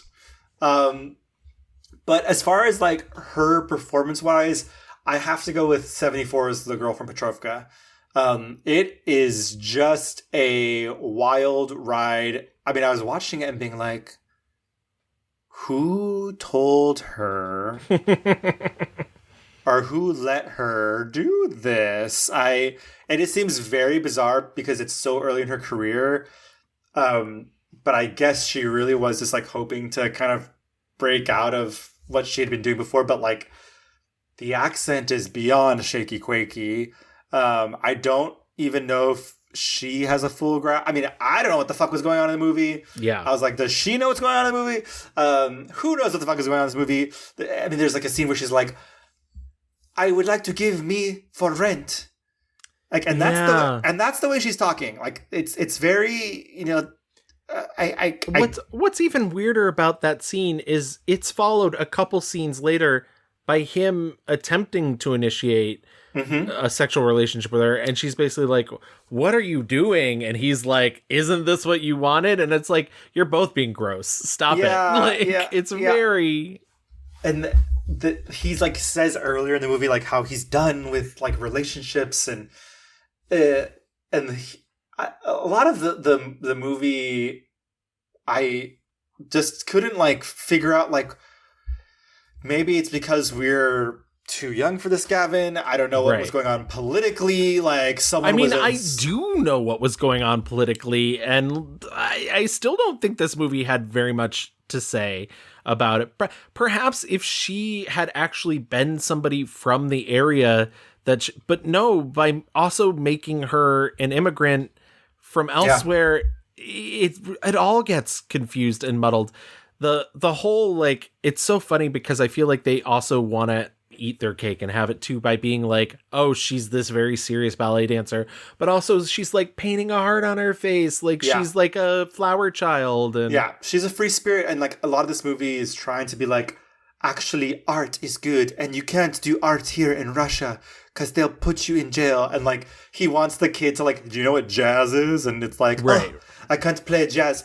I don't even know what the fuck accent I'm doing now, but like that's probably as good as what they're fucking doing. I was gonna say it's actually pretty close.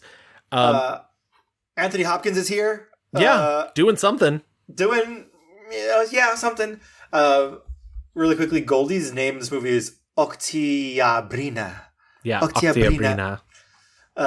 It's for such a like long movie and like kind of heavy movie. It is filled with nothing. Like literally, there's nothing to be learned here. It's just kind of like, it's all shit, guys. It's all shit. And unfortunately, I think Goldie is very not good. So that's my last review. I suppose your country's better. Yes, much better at Indian massacres. And burning villages in Vietnam and lynching innocent Negroes.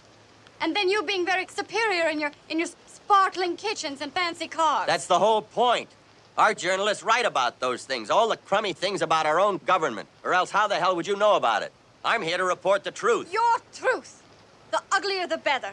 I was waffling between a couple, but I think you maybe convinced me that for Protocol, I'm not mad, just disappointed. Like Protocol was up there for me. Okay. But so without Protocol on the table, my 1-star review is also 1974's The Girl from Patrovka. It's a really tough slog to get through too. And once again, you said, for a really long movie, it's 103 minutes. It's an hour 43. It's not that long when you think about it, but it feels it. You feel the weight of it. Yeah. You feel like you spend 5 years in a labor camp with this movie. And it just, her and Hal Holbrook have no chemistry. No. And you're really, by the end of this movie, supposed to believe that they are the great loves of each other's lives. There's a whole sequence where she leaves him and then like comes back into his life with another little boy toy attached. And you almost think maybe this is where the movie is ending. Yeah. And then it doesn't. And like you said, no one learns anything. No one's convinced of anything by the end of the movie. The audience certainly isn't informed of anything. But it's even like, why is he a journalist? What is he doing there? Like, is there an actual story he's like reporting on? Like, I thought, there's going to be some like grand scheme, but it's just kind of like Russia and communism is bad. And she's like, but America, was bad to black people and Native Americans. So that's also bad. And right. And I thought like, okay, well maybe he's going to write a story about like labor camps. There's nothing happening. There's literally nothing happening. I will say, to be fair, not to be fair, but like to be clear, there are bad movies beyond The Girl from Patrovka. Oh yeah, absolutely. Like we said, Dollar, like blah. Oh yeah. And you like, I still derive like a sick pleasure from Overboard, and I think it's probably because I was brainwashed as a child by it being on so much. But like, the politics of Overboard are reprehensible. Right. I do think people should watch though, because it is a fascinating study and like us as humans and the time. But like, does anyone need to see fucking Town and Country? No. Same with Lovers and Liars, the Italian film she did. Like, you're better off. Like, well, I mean, there's a girl in my soup. I mean, I guess if you want to see like a really prime example of the Manic Pixie Dream Girl, that's it. But I would even say like Snatched. Does anyone need to see Snatched really? Probably not. Like, I don't. I don't think it was, and from the little that I saw, like, I don't think Amy Schumer is really pushing herself into anything interesting here either. Right. And listen, I've said many times on this show, the job of a critic is not to tell you whether you should see something or not, but also Louis and I have a limited time in which a self-imposed limited time in which we do this show. And so it does become very much like when you're working down a list of someone's career, you're like, did I have to see that? Like, yeah. But that's to say, like, and again, I will say, she is a magnetic, charming star. Yeah. Even in the worst of her movies, I would say, with the exception of The Girl from Petrovka. Yeah. Yeah. So with that, let's get into our 5-star reviews. Gavin, I really wish I could be imaginative, creative, crazy, sexy, cool. But like, it just has to be Death Becomes Her. I get that. I will say I enjoyed Private Benjamin immensely. I think she's very good in it. I think she's pushing herself. I think it is a worthy entry. Like I mentioned, I think Criss Cross was a kind of surprise, a nice surprise. But like, Death Becomes Her, and I talked about this already in Robert Zemeckis, which was my 5-star review for that episode.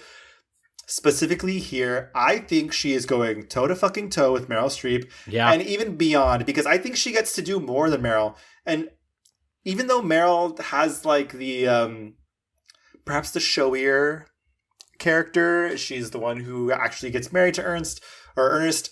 I think the arc of she's Helen, right? Or yes. she Madeline? Yeah, she's Helen. Madeline's. Madeline's Meryl. Yeah, I think Helen has like the character arc and the transformation that is so much more fun and engaging, and you really see Goldie on a lot of different levels. Meryl was mostly at the same level. She's always kind of like the conniving, awful bitch. Like her character arc doesn't truly start until she dies. Right. Goldie's character arc is already in full swing, and like, I hate fat suits for laughs, and so I've never enjoyed that part of the movie. But like, it does inform who she is and the person she's become. Right. I will say, watching it this time, I was like, wow, especially in the fat suit portion of the film, I was like, I bet you Goldie is actually really enjoying herself and like going full balls to the wall. The scene where she's sitting in the couch and is watching the TV over and over, and her eyes have never looked bigger, and she's got like food all over herself. I was like, I bet you she's having the time of her life, not having to just be like the pretty dumb bitch. Yeah. But at the same time, I was obviously conflicted by, there's a lot of the movie where it's like, you're at rock bottom and you're the fattest you've ever been. And that's like, what's, the connection we're supposed to make that. And that, of course, is problematic and uncomfortable. But because the movie is like absolutely aiming for high camp and like just vicious venom, right? Like, it makes sense with the style. And also, listen, the overarching narrative of the movie is, like, why would you choose to live, like, absolute perfection is hell. Yeah. And the choice that Bruce Willis makes at the end of that movie is, I would rather live my life, like living my life, instead of being trapped in this. Yeah. So like, yeah. And so I think like it does play into the idea of like, this movie is talking about body issues and the way that we like torture ourselves. I mean, because in what this movie is supposing is like, she's depressed, she's having a mental breakdown, and she is punishing herself again through changing her body. And then, but also her alleged happiness comes through this very radical transformation of her body as well. So like, it is kind of in conversation with each other. It's complicated, but all that to say, I think Goldie outdoes Meryl. I mean, I think she has more to do. I think she's so funny. The way she's just commanding every moment. It's great. I watching it again for her specifically, I was just like, she's delicious. The way she comes up from the water. Is such a good way to describe it. Yes. In the water, and she's in that red. It's just so good. I have thought this ever since I was younger, has she ever looked hotter than after? And it's crazy because she's fucking dead. But like when she comes up out of that water and she has like the contacts in and the hole in her stomach. Yeah. Incredible. Look at me, Ernest. Just look at me. I'm soaking wet. And there seems to be something wrong with your, blouse. Oh, I have a hole in my stomach. Oh. I have a hole in my stomach. Yeah. And you're still alive. It's another miracle! Oh, no, it isn't. That's my 5-star review. This is also another one I waffled back and forth on. Obviously, Death Becomes Her very much in conversation because I just love that movie to death. And I guess like I should give it my 5-star review at some point. But in order to make this maybe not as boring for our audience as it could be, I will go with 1980's Private Benjamin because I had never seen it before and because it was such a delightful surprise. Do I think this movie is perfect? Not by any means. In fact, I think it maybe has one of the most anticlimactic endings.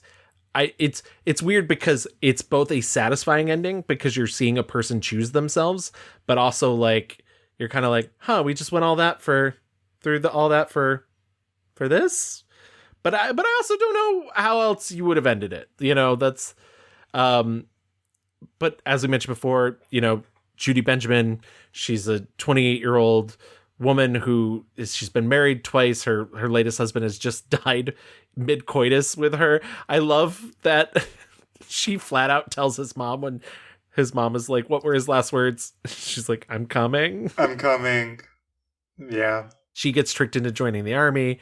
She has a terrible time. She's very prissy and whatnot. Eileen Brennan plays her, you know, commanding sergeant and but she's going to prove everybody wrong. She's going to prove her parents wrong. She's going to prove she can do it. Moves up in the ranks. Lots of bits, as you said before, for everything else. Bits. Meets a guy in New Orleans. Ends up going to France to see him again. Played by Armand Desante. He proposes to her. She leaves the army because he's a communist. And so the army's like, you can't marry him. And then finds out on their wedding day she doesn't need him. He's a man-child. He's never going to leave his ex-lovers. And I think her character arc is so satisfying, and watching her choose herself throughout the entire film is so much fun. And it is so silly and so like, you know, like like you said, running but like the becoming a full person is such a rare thing, I think, when you're watching a movie, that it's kind of revolutionary to see because you don't get that a lot in movies nowadays. I remember she said Nancy Meyer had tried to sell the script elsewhere before coming to her, and they were like, this isn't a movie. And when she heard it, that whole story I told earlier with Nancy Meyers being like, you know, she welled up, and I think she realized like, yeah, maybe it's not a complete narrative, but like when it comes to a complete character, it's a movie.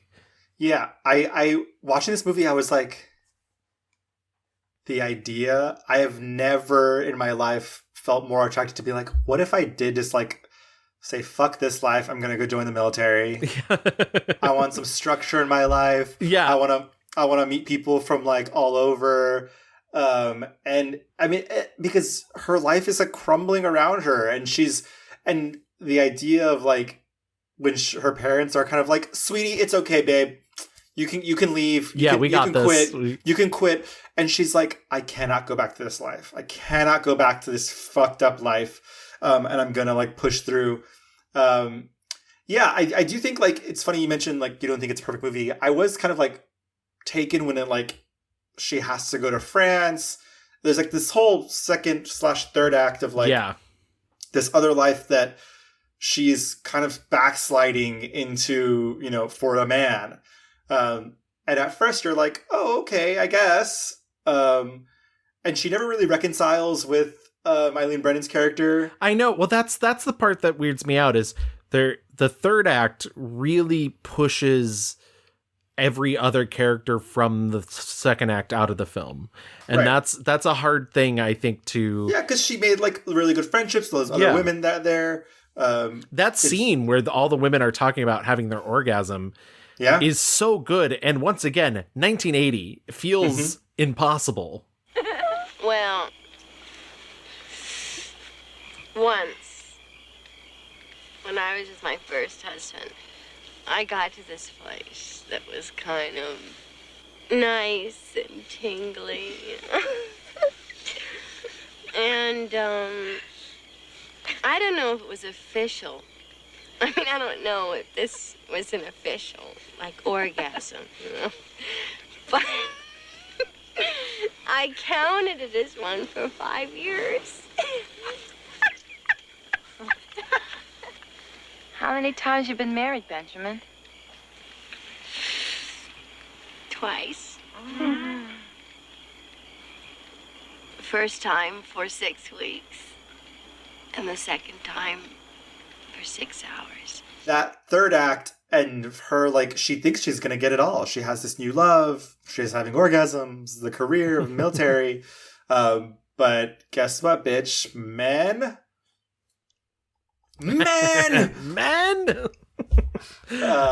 So yeah, and in the end, she says, fuck this, which good. I was like, where is this movie going?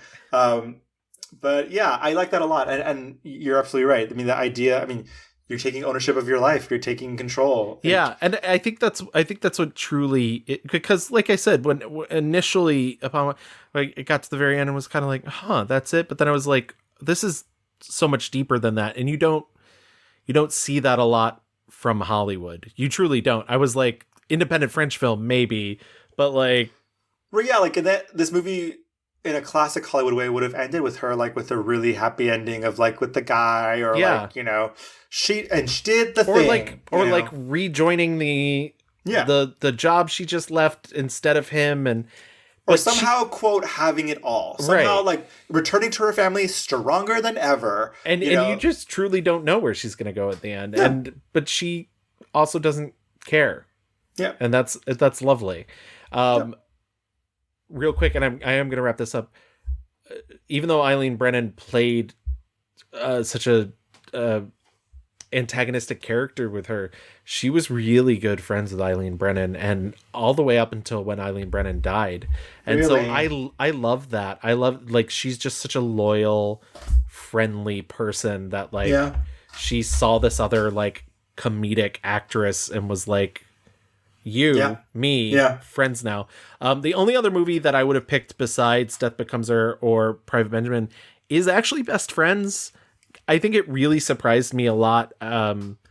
It's funny because it's about a relationship, and the husband and wife team who wrote it ended up breaking up by the time the movie came out. Wow. Ray Levinson and Valerie Curtin had ended their marriage. And you kind of feel like that's maybe what's going to happen to this couple in the movie as well. I thought it was maybe the best I've ever seen Burt Reynolds in a movie. And she's also really good in it. And yeah, I don't know. What a lovely little film. So I highly recommend seeing 1982's Best Friends if you haven't. Yeah, I also would do the same thing. Like, I'd never seen Cactus Flower. And super charming, super 60s, super fun. I get why she, was awarded the Oscar. It's a fun, light movie. It's great. All right. Before we get into our fast forward, why don't we get into our mixed reviews? My 1-star review was 1974's The Girl from Patrovka. Same girl. Same. Go piss, girl, in Patrovka. My 5-star review was 1992's Death Becomes Her. And my 5-star review was 1980's Private Benjamin. Lovely. Let's get into our fast forward.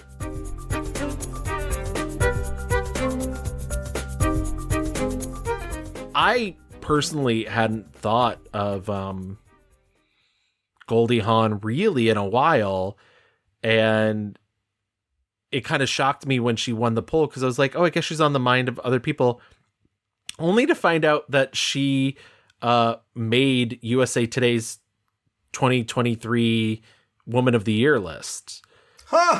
It means a lot to me. It really does. I mean, I was very surprised. And at the same time, I got to really stand next to some extraordinary and very formidable women. So it really made me extremely happy, and I feel very honored.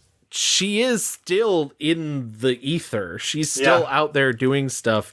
Like I mentioned, there's that big Vanity Fair retrospective on her.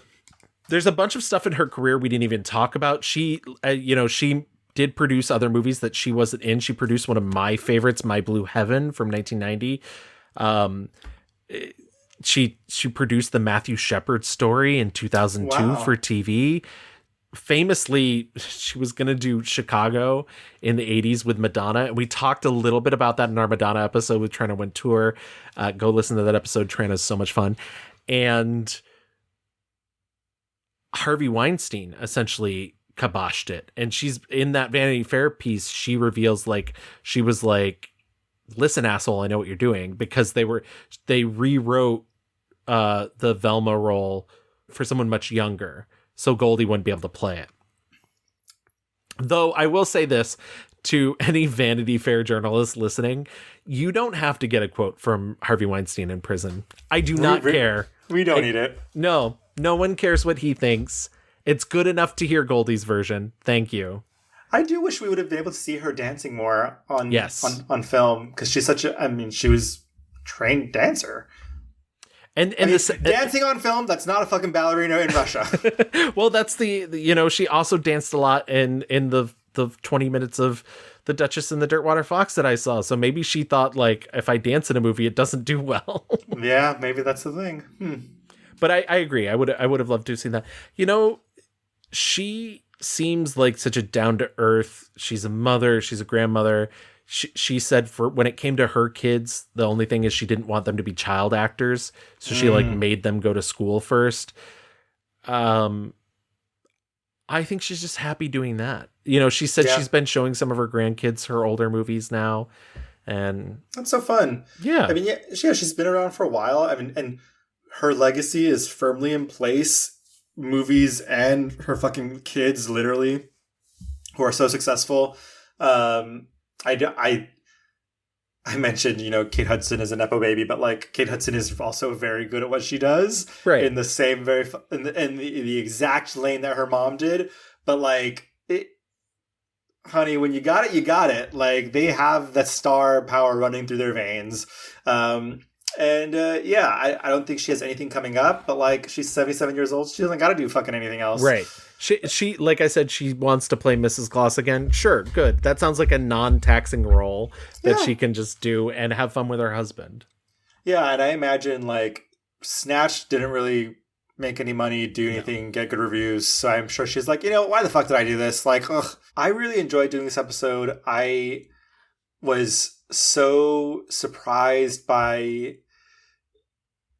just how consistent her career has been since the late 60s, and how much of it there is. And once again, doing a thing that rarely happens, which is she was in charge of a lot of it. She had the choice to do a lot of it. And, fuck those directors that thought she was difficult. Now, Swing Shift, in my opinion, being the obvious caveat, but we all fucking make mistakes. She didn't know she was ruining that movie. But also, I mean, how many fucking movies have men fucked up? Mm-hmm. Fuck off. I'm just going into this. Of course, I knew First Wives Club, which obviously everyone should see, and Death Becomes Her. Everything else was a mystery to me. And so it's really cool to be able to go into the 70s, into the 80s, and, were all of them bangers? No, but this was a woman who was operating at peak Hollywood powers, making a ton of money, making decisions, making shit happen. And God bless, she's still around with us, and she has this very talented family. And so I kind of love it. I kind of love that she's still the hippie girl. She's still that girl who's just doing what she wants. When you look at interviews of her today, she's very just oh, there's no secret to life. What? I don't know. Exactly. Whatever. She's just wearing her chunky jewelry, and showing up barefoot to interviews. Like, I love it. Love it. Yeah, that's Goldie. That is. And that's Goldie. We love you, Goldie. But if you want to contact us, not Goldie. I mean, you could probably find ways to contact Goldie. Just don't be weird about it. IMDb Pro. but we did learn a lot about that. We did. But if you want to contact us, you can always find us on Twitter at The Mixed Reviews. We're on Facebook. Just type in The Mixed Reviews. You can always email us at reviewsmixed@gmail.com. We're over on Instagram, where I sometimes post very silly clips of movies I'm watching for this podcast at _mixed_reviews. And if you want to listen to our back catalog of episodes like you just listened to this one, we're on every major podcast app. I'm not even going to list them anymore. But if you could, go leave us a 5-star rating and write a little review. And if you do that, we'll read it on the show. Yeah. Well, you show us the love, we show you the love. That's how it works here. Exactly. And also, the thing I always forget to tell people, if you like the show, tell a friend. Tell a friend about it. Word of mouth sometimes is even better than a podcast rating, though please do also rate our podcast. Totally, absolutely. Reach out to us. We love chatting with all of you guys. Thank you for listening so much. We will be back in 2 weeks. I believe we have another guest coming for our next episode. Oh, did you hear the doorbell ring? In comes company. And you keep an eye out for our May Madness bracket coming soon. Until then, good night and good pod. Bye. Bye-bye. The chances are the lady's a star. If the lady's brilliantly witty, if she makes the dialogue flash, if the lady's away with a ditty, makes a ditty seem like a smash, if a song's add up to a fancy, rapiture, the chances are